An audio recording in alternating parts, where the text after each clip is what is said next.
Hi, I'm Ron, and this is my damn show. Let's get into it. That's what politicians are there for.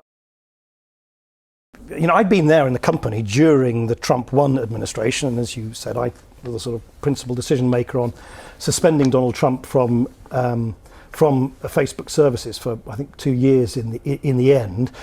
But it was more just a feeling that I'd come to the company at a completely different time, back in 2018. I made a number of changes, of which I'm very sort of proud, which I think were necessary. I was always the first person to say, look, I just think there should be a distance, really, respectful, but nonetheless a distance between these big private sector centres of power and political power. And of course, that's different. It's not just Mark Zuckerberg and Meta, the whole of Silicon Valley, as you say. You saw it in picture form at that inauguration, decided to throw their lot very overtly in with the new political masters in DC. Yeah, and I thought at that point, doesn't really appeal to my skill set. What I didn't know, honestly, at that time was there was be this very big zeitgeist shift, obviously led by Elon Musk, to really just become totally partisan.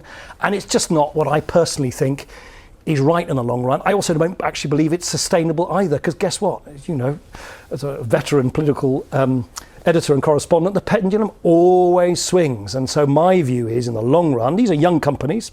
Still, they're big, but they're young companies, certainly companies like Meta. I think in the long run, these companies will need to learn to plot their own sort of steady-ish course rather than constantly sort of flip-flop from one side to the other, depending on the change in the political weather.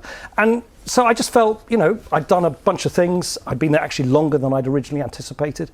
So it felt like a natural time to move on. And presumably, in terms of how you should deal with Donald Trump, do you think your old friend Ed Davies got it right? He's going to be boycotting the state dinner with President Trump. Oh, okay.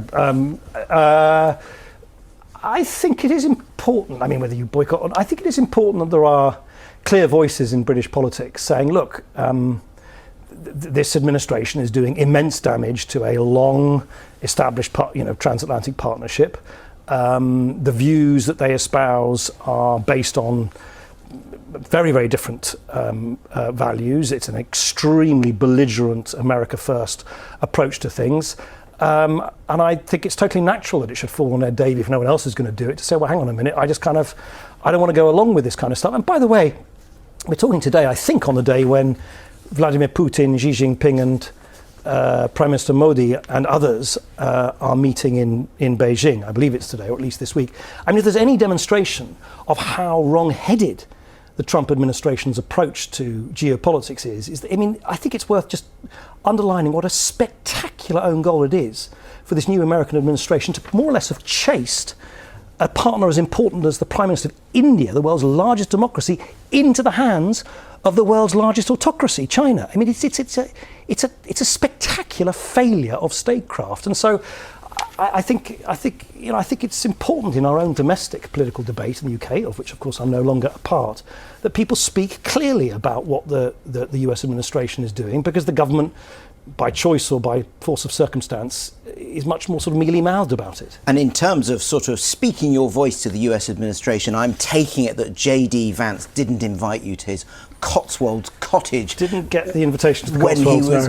But if he had done that, hasn't he got a point on restrictions on free speech in this country? You think of all those police investigations into non-crime hate incidents. So I feel very torn on this one, because on the one hand, I cannot stand the rank hypocrisy of senior American politicians from the right flying first class or by private jet over to the United Kingdom and declaring that somehow there is excessive censorship in the UK, and then flying back to the US to basically intimidate and bully and cow their own opponents in a way which I think is flagrantly contrary to American principles of free expression. So I really can't bear the double standards. JD Vance I can conclude them all. I think it's an outrageous example of sort of double standards. You know, people, the British gentleman here, Nick Clegg, from Meta, Facebook, Meta, Instagram, he's totally correct on the double standard, the gall, the audacity of senior American politicians like JD Vance and that hypocrite Nigel Farage, who actually is from the UK. But that's what the right wing does. They have the gall to call someone out on what they're doing. They're huge projectionists. Anytime they say something, I guarantee you should pay attention and check into it. They're doing the same thing, far worse. They're horrible projectionists. JD Vance, Donald Trump, anyone in the right in America or the UK should never be calling anyone out on free speech.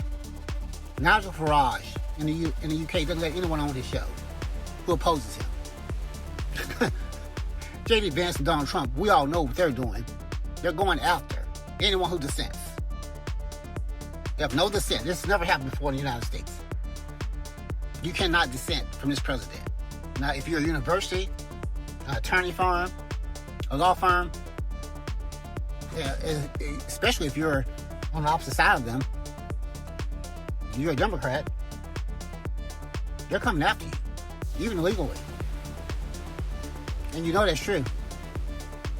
But yeah, Nick Clegg here, he's totally correct, you know. The rank hypocrisy of JD Vance and the right wingers in our country that are in power.